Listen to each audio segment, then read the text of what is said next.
Fred Richani of TSC News. On this week's episode, we interview NFL agent Craig Domann of 360 Sports about the updated salary cap, the contracts rising and falling, and the latest on the 17-game season. So sit back, relax, and enjoy this interview from TSC. Thanks for having me on again. Hey man, 17 games is something that's been brewing now for more than 5 years. You know, the NFL is a money business, and they're always looking for ways to increase revenue. Everybody knows, for goodness, probably the last 10, 15 years, the whole preseason has been a joke. Teams don't know what really to do with the 4 games. You know, sometimes they're cutting guys before the 4th game that maybe should be playing in the 4th game. The vets and the super starters, you don't really know what to do with them. So now we've knocked that down to 3, you know, after last year having, you know, a couple. So bottom line is, I think that the biggest thing with respect to the 17 games is not so much the money. It's really the records. You know, now you have one more game to get to 1,000 yards. Now you got one more game to get to 5,000 yards passing. What does that do for the records, and how do we compare 16 versus 17? And I'm sure they went through this, you know, a couple decades, 3 decades ago when they went from 14 to 16. And because we had 16 games for so long, it really became a moot issue. But for the next 3 or 4 years, especially as it pertains to even negotiations, how do you compare apples to oranges when you're comparing 16 versus 17? So I'm asking you, Fred, what do you think? Man, I didn't think about it from a record standpoint. That's pretty interesting. And you brought up that's a really good point you brought up, and it actually makes me think, since, you know, I'm talking to an agent here, incentive-based deals. Do you see that inclining more players to take incentive-based deals based on the fact that, well, now you got one more game to reach that goal? I would say no, because what players want is more guaranteed money, because all it takes is one play on one day to get hit and your season's over. So the incentives are basically a wash. And so so from a player's perspective is, how can you get drafted the highest as possible? Not because it's so cool to be in the 3rd versus the 4th, because there's more moolah. I mean, the more money you get, the better. And then when you get paid, what everybody's looking at is not so much, hey, you got a $1 zillion deal. It's, what are you really getting? What's the worst case scenario? What if the coach that went to bat for you and the GM that signed you isn't there at the end of year 1? And the new people that come to town, the new sheriff in town, doesn't even want you on the team. What are you going to get? Sometimes players are on the team not because they want them, but because they have to keep them. And as a player, you always want to outperform your contract, because if you continually outperform your contract, you will play forever, in perpetuity, until your body falls apart. But as soon as you underperform, now the leverage switch, shifts to the team, and you don't know what's going to happen. So that guarantee becomes really important. So when those guys are signing those mega deals, and let's say 50% is guaranteed, that means 50% is not guaranteed. Mm-hmm. So as an agent, what you care about is maximizing the certainty of the money that's in the contract, not so much wanting to have incentives. So if your guy has the world's best year ever, he can make more. Because if your client has the world's best year ever, you're going to go back to behind closed doors, you're going to go to the GM and say, hey, we got to redo this deal. I could see it just affecting things in so many ways. Also, in terms of the patience a team might have with a player, I'll just throw out a name like Carson Wentz, because he was in the news, this past season. Does a team, if a guy like Carson Wentz struggles down the stretch, does a team make a move sooner knowing they have that, extra game, as opposed to saying, there's only 4 games left or X amount of games left, we roll with them. So it's definitely very interesting. Now, the other interesting thing that I don't think enough people are talking about is the change in salary cap. So I have a lot of questions about this. I guess my first question is, for anybody that kind of doesn't understand what's going on right now with the salary cap, can you, as an agent, as a person that's negotiating on behalf of players, kind of break down how the economics have changed for the players on the free agent market? Yeah, so we talk about players taking pay cuts all the time. Well, in this case, the teams took a pay cut. So they took a $15 million haircut, but because the salary cap is not a hard cap, it's a soft cap. Because we can amortize signing bonuses, prorate signing bonuses into the future, and the cash and the cap typically don't equal each other in any given year, it really doesn't matter. Yes, the teams can complain in negotiations, hey, we need your guy to take a haircut. We need your guy to take a little bit less. We need your guy to sign a shorter term deal, prove a deal, because we got $15 million taken off the cap. But yet they can still matriculate, navigate through that salary cap and get everybody they want to get by structuring the contracts a little bit differently.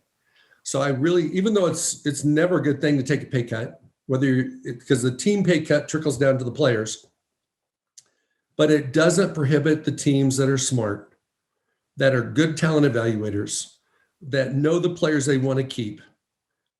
It doesn't prevent them from keeping those players. Kansas City, some of these teams that are more in the top echelon teams, they're going to figure out a way.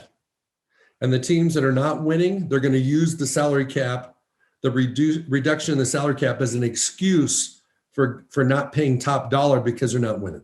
Now, not to pick on this guy, because I do like him as a player, but I read the news, a couple weeks back where Juju Smith-Schuster decided to stay with Pittsburgh, which is great.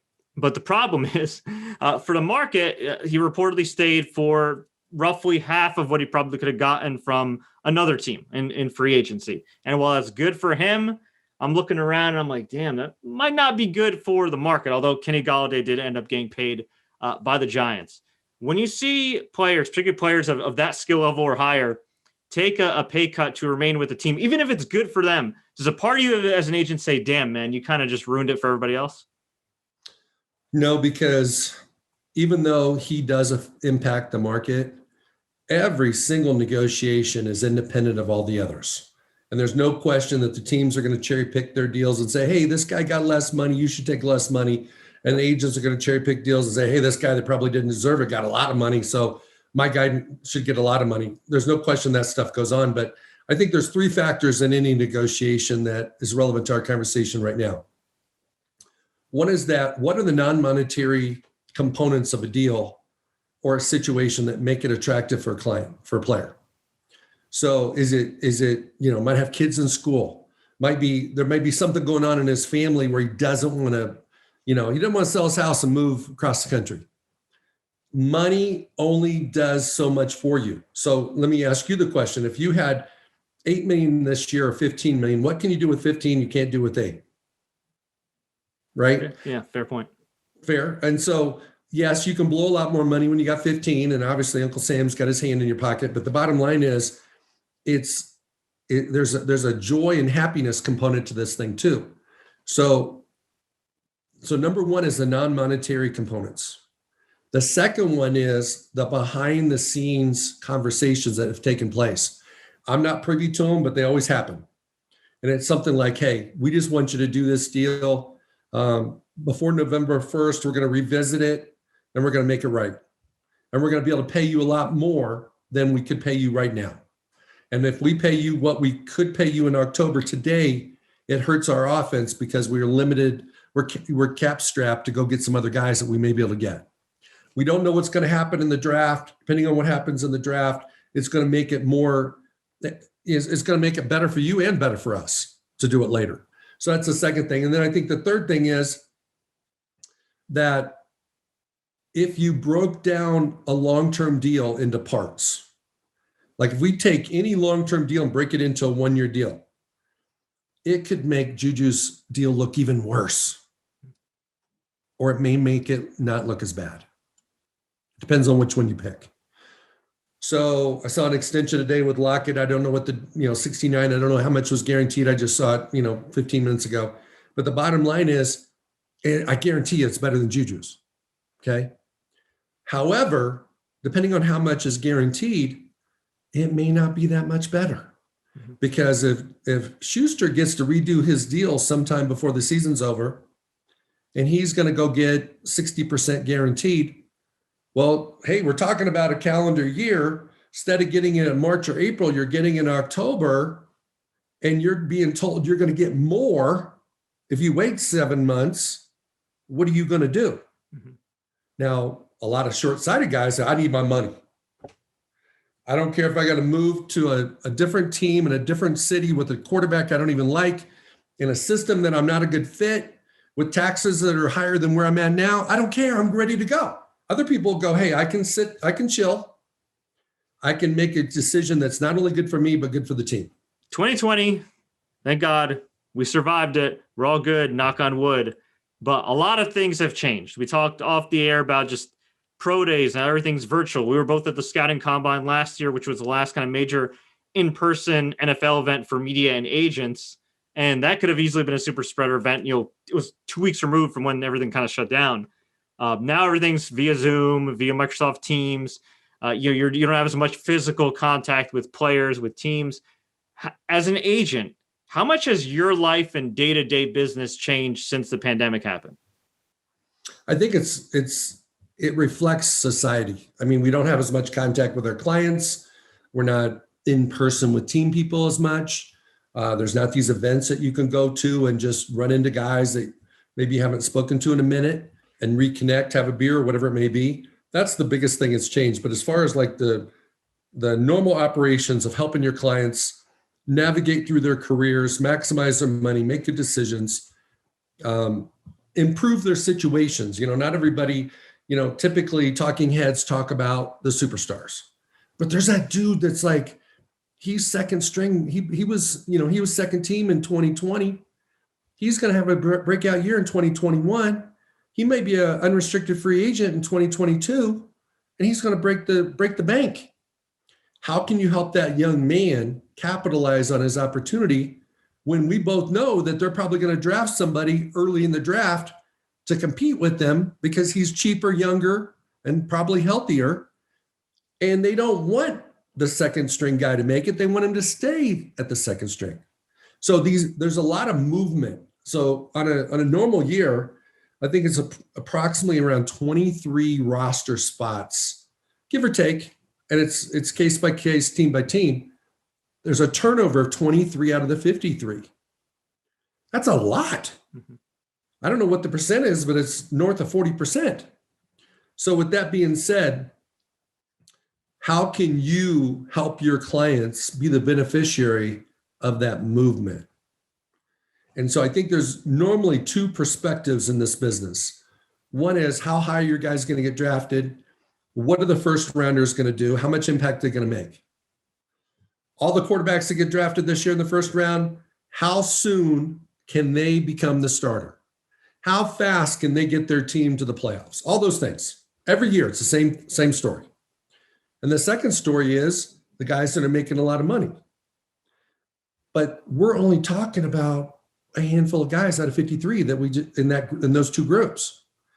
And if you really want to have a championship team, like if you look at Belichick and what he did in New England for a couple decades, it's all those other things that people didn't think were important that were important. Culture, getting guys that might be at the end of their career that have something to prove, that are going to always outplay their money. If you got a lot of guys in your locker room outplaying your money, it's going to show up in the win column. And at the end of the day, sports has become more about money than anything, but it's really about winning trophies and championships because the money is always hanging around. When teams win championships, whoever has the Lombardi at the end of the year, it's kind of funny. Everybody gets paid. And if the team they're with can't afford to keep them, somebody else wants them.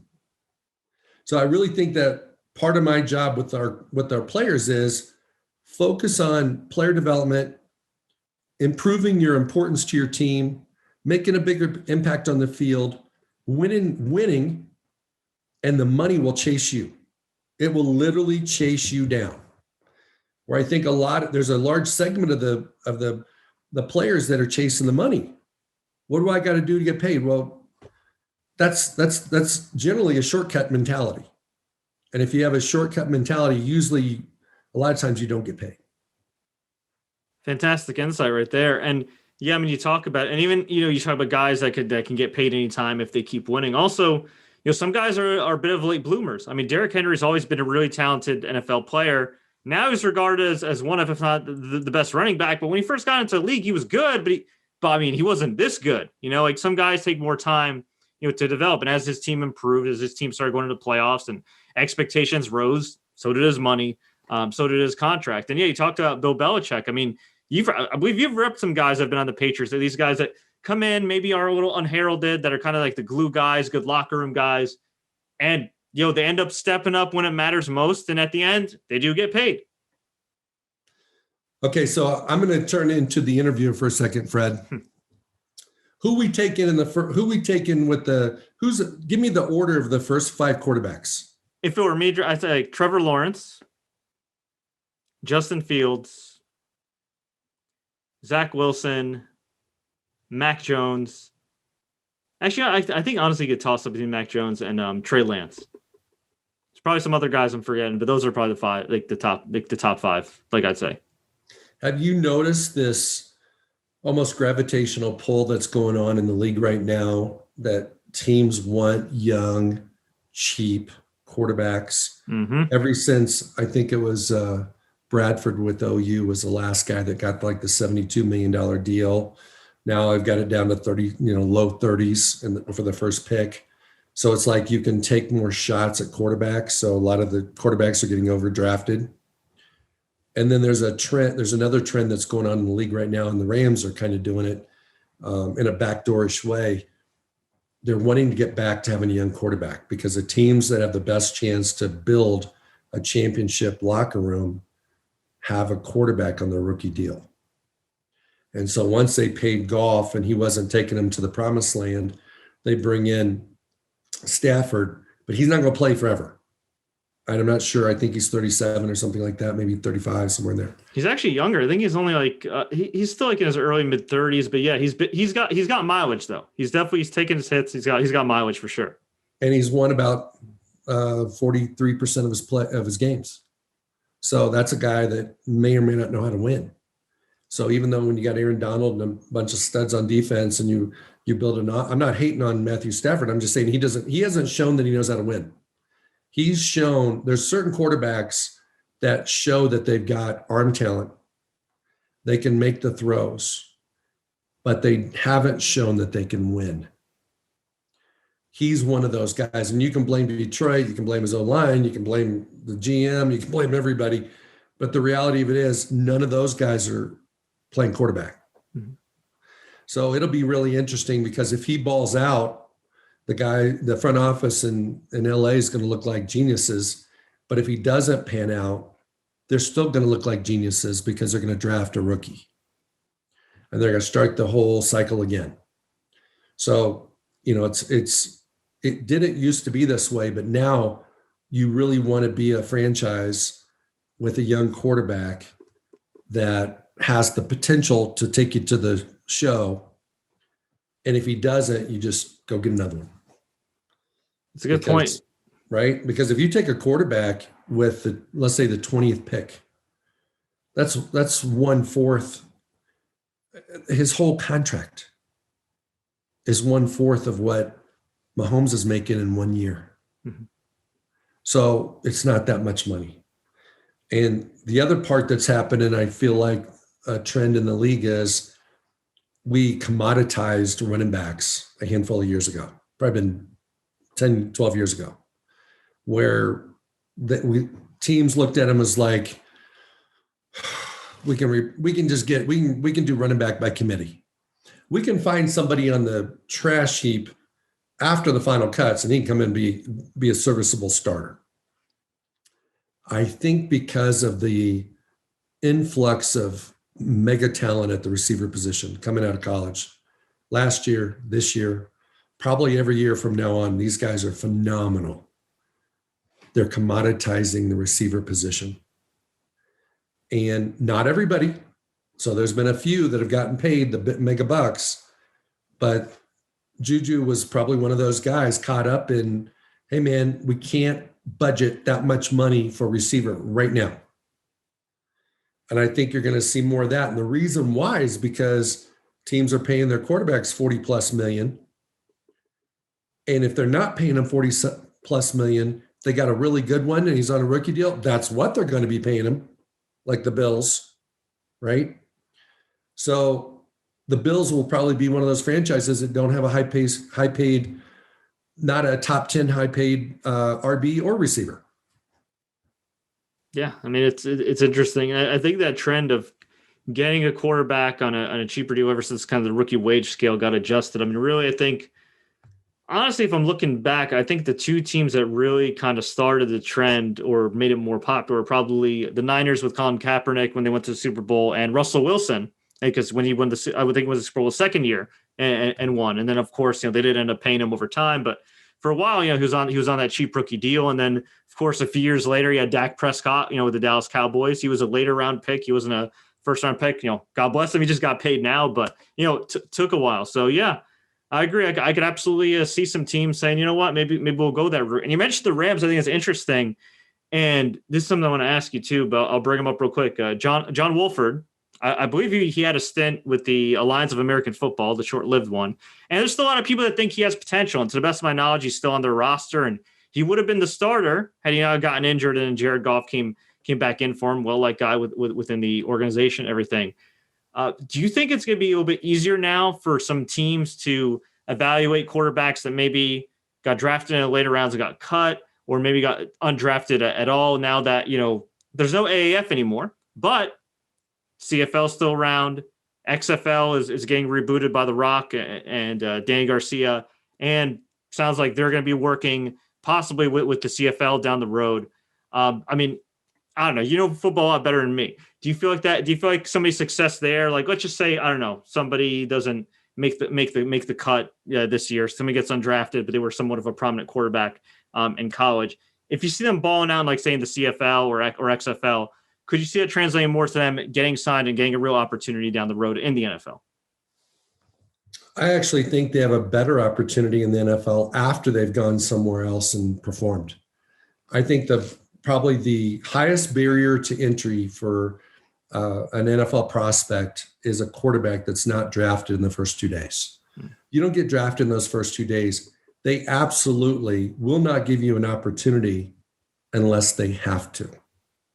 So if you look at Gardner Minshew down in the Jags, he wasn't given that opportunity. They had no choice. He was like the fourth quarterback a couple of years ago. So when you start looking at organizations that have found, quote unquote, found a late guy, late draft pick or undrafted guy, it's never by design.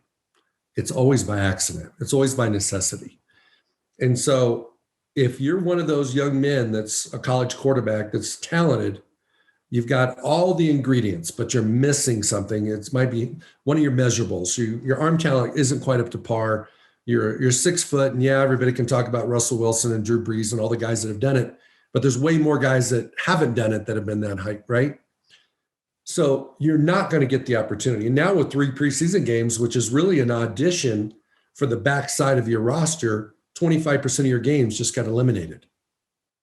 And last year when we went from 90 to 80 because of COVID and because of the preseason game situation, those guys didn't get an opportunity. So my thinking is if a young man gets drafted in the 7th round and he's a quarterback, he's got to go in and tear it up. Even if he does, nobody sees it because it's all behind closed doors. They're going to cut him, maybe put him on the practice squad. The best thing he can do in a lot of cases is go play in one of these secondary leagues, be the dude, and then come back to the NFL. Because when he comes back to the NFL, he has a different brand. He has a different image. It's just the way the business is. And so unfortunately, what's going on right now is the supply chain for quarterbacks in the NFL is coming from 2 places. Early in the draft, generally in the first round, because 3rd rounders are getting drafted in the first round at the quarterback position. Okay. And savvy vets that are in their 30s that can get you through a game. The Chase Daniels of the world, the Ryan Fitzpatricks of the world, those guys, they always have a job, but they both got a breakthrough. And I don't remember exactly when Ryan got his breakthrough, but he wasn't, he was a 7th rounder out of Harvard, if I'm not mistaken. They didn't want him to be the guy. He was on multiple teams before he got the opportunity. Chase Daniels. I mean, he doesn't even look as good as Russell and Drew. Nobody wanted him to be the guy. So with that being said, if you are not an elite, if you're a quarterback and you come through the draft and you're not drafted at an elite level, first round, good luck. Last time I checked, my friend, not only were you an agent by day and sometimes at night, but you also are a podcast host. Are you still hosting that? And can you tell us where we can find that? Yes, you can go to my podcast, Pro Mindset Podcast. It's everywhere you can find a podcast. And what I'd like to kind of share, if I can, real quick, is one of the elements of Pro Mindset, which is an identity triangle.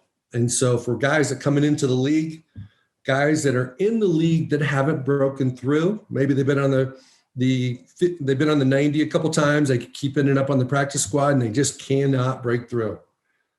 You got to have 3 things, and they're really the ABCs of your identity. One is you got to have, I'm going to start with B. You got to believe in yourself. C, you have to have confidence in your skills. And A, you have to have a great attitude. And if you have a great attitude, that's what other people see. That's what other people sense about you. Confidence in your skills. There isn't a player that goes to NFL that's not confident and doesn't have confidence in his skills. Now, maybe when they go against a little bit better competition, they start doubting themselves. But most of the guys that are at that level have the athleticism and they put in the work. They've been successful in college. But the it factor and the greatness comes from really your belief in yourself. Do you got it? Do you not? Do you have it or don't you? And some guys got it, some guys don't. And I can tell you that from working in this business a long time, representing, 100 plus draft picks, you can ask the old savvy vets about the rookies. About 3 weeks into training camp. Hey, what do you think of this guy? Oh, he never make it. Dude, he was a 2nd rounder. No, they're just going to keep him because they got the money invested in him and hope he figures it out. Hope the light comes on. Hope it clicks, all that type of thing. That guy's not going to be it. And why is that? It's because he doesn't have that identity that's consistent with greatness or success. And so as a business person, as a volleyball player, or as an NFL guy, if you've got that identity triangle of belief, confidence, and attitude, you got a chance to maximize your success.